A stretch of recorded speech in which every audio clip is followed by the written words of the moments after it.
Hello everyone, I'm Eylon Levy. It is March 6th, 2025. This is the live daily briefing of the Israeli Citizen Spokesperson's Office. First, a major update. This is the final daily briefing that we will do in this live format. The new format is going to be a Substack publication. I'll say more about this change at the end of the briefing. If you want to be on our Substack mailing list, please click on the link in the YouTube description or on our other social media platforms to sign up. Now for the big news item that everyone is talking about. President Trump has just issued what he says is a final warning to Hamas. His statement was published on his Truth Social account. It's such a remarkable statement from a president of the United States that it's worth reading in full. President Trump said, "Shalom Hamas can mean hello and goodbye. You can choose. Release all of the hostages now, not later, and immediately return all of the dead bodies of the people you murdered, or it is over for you. Only sick and twisted people keep bodies, and you are sick and twisted. I'm sending Israel everything it needs to finish the job. Not a single Hamas member will be safe if you don't do as I say. I've just met with your former hostages, whose lives you have destroyed. This is your last warning. For the leadership, now is the time to leave Gaza while you still have a chance. Also to the people of Gaza, a beautiful future awaits you, but not if you hold hostages. If you do, you are dead. Make a smart decision.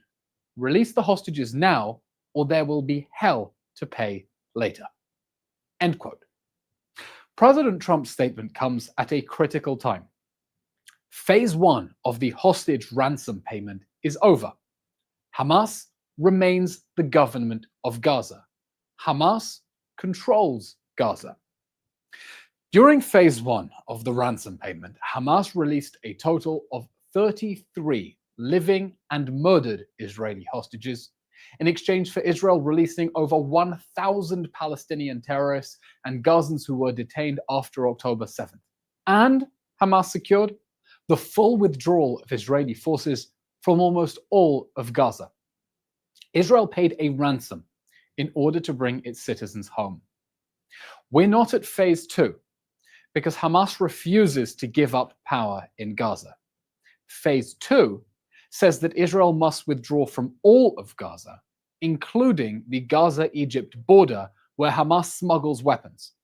It also says Israel must end the war in exchange for Hamas releasing the remaining living hostages.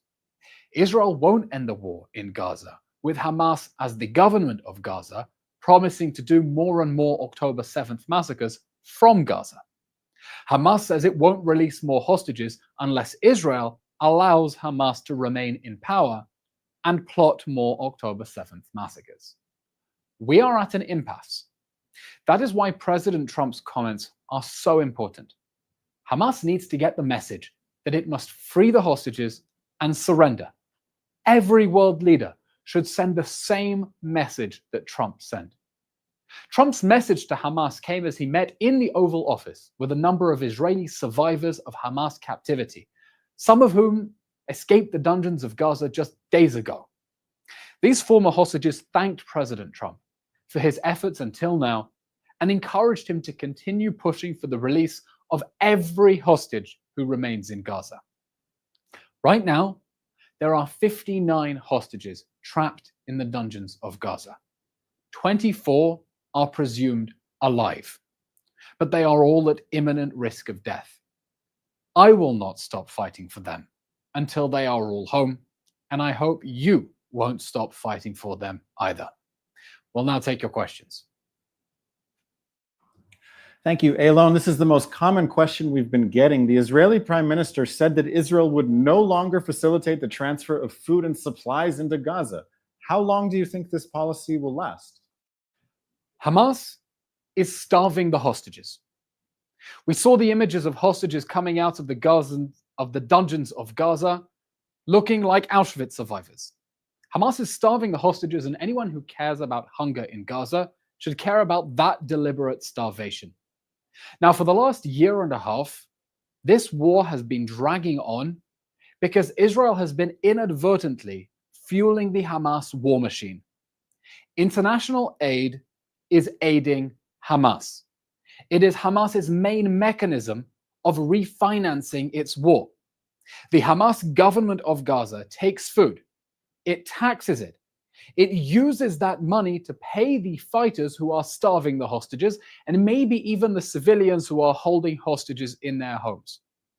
Israel has no legal obligation to provide military assistance to the enemy.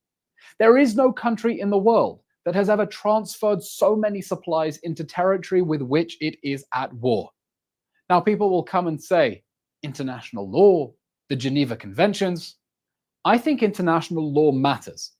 And what matters is what international law actually says, not some made-up slogan that someone supporting Hamas wants you to believe it. Under international law, parties to a war are obligated to allow the free passage of aid to civilians on the other side. But there's a big but. Subject to the condition that it's satisfied, that there are no serious reasons for fearing that the consignments may be diverted from their destination or may give definitive military advantage to the enemies. The international aid is giving a military advantage to Hamas because the Hamas government of Gaza is taxing it and using that money to starve the hostages and wage war on Israel. There is no risk of starvation inside Gaza. That's because over the last 6 weeks of the ransom payment, Israel has allowed over 25,000 trucks of aid into the Gaza Strip. And that means that Gaza is now well stocked for months ahead. The Hamas government of Gaza should stop starving the hostages and surrender. Our next question is from Instagram. There are reports that the United States is negotiating directly with Hamas about getting to phase 2. What is your reaction to these reports? I hope that Hamas gets the message. because clearly it's not getting the message while it's being mediated through the Qataris. It must give up power and free the hostages. I don't think President Trump can be any clearer. It's time up for Hamas. It's over. Now, so far, the negotiations have been taking place through the mediation of Qatar and Egypt. But Qatar is not a neutral actor. It's not an impartial mediator. Qatar is more like Hamas's agent. Qatar condemned Israel on October 7th for the October 7th massacre.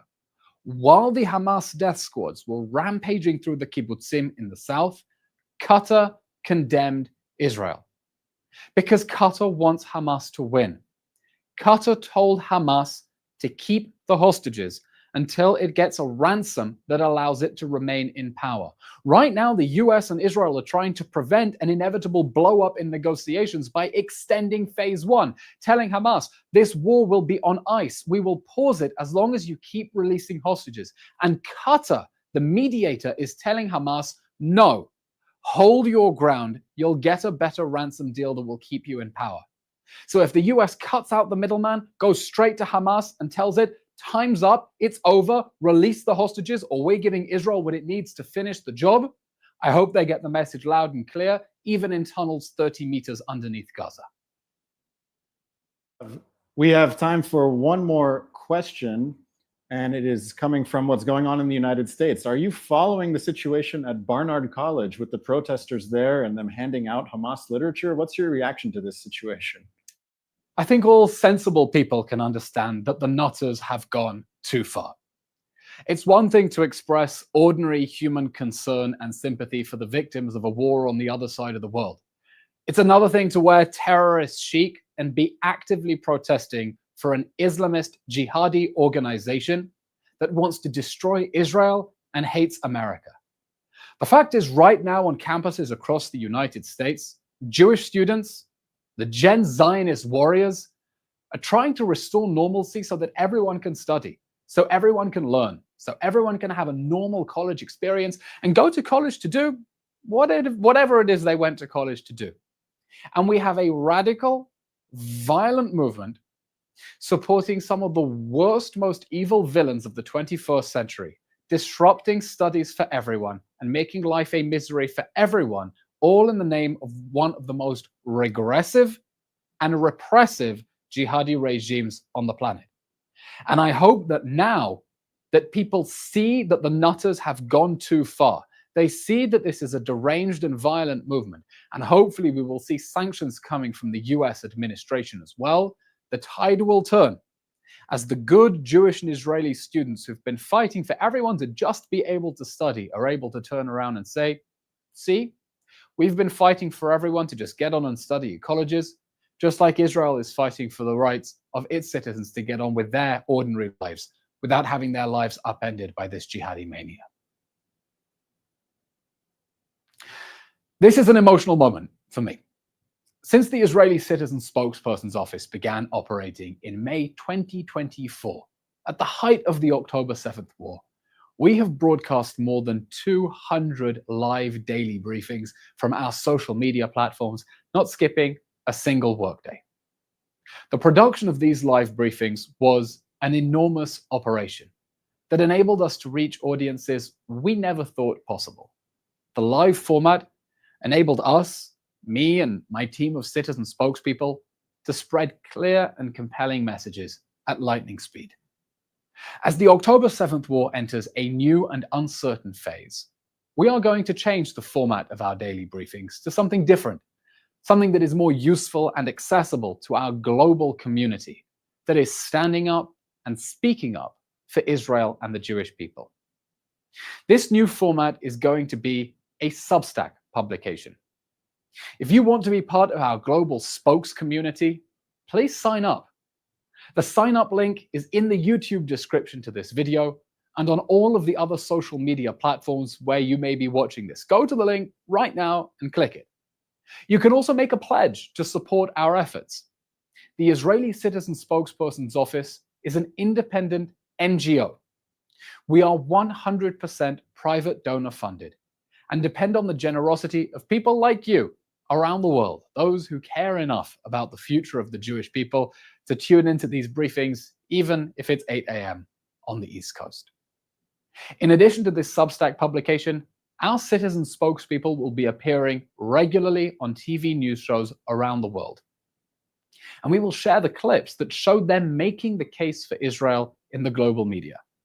The State of the Nation podcast will continue with 2 episodes a week. Thank you all for listening to our live daily briefings. And thank you to the team who have worked so hard to make this possible. To Ellie and to Eleanor, to Asher and to Thomas and to Lotem, to Daniel, to the other Daniel, to Jordana, to our amazing team of interns, to Shlomo, to Lehi, to everyone who was part of this team effort to get us through this moment. This was our last live daily briefing, but we're not going anywhere. We will keep fighting until every hostage is home, until Hamas can no longer threaten the people of Israel, and until the people of Israel are safe in their own homes. We're just getting started. Thank you for following, and Am Yisrael Chai.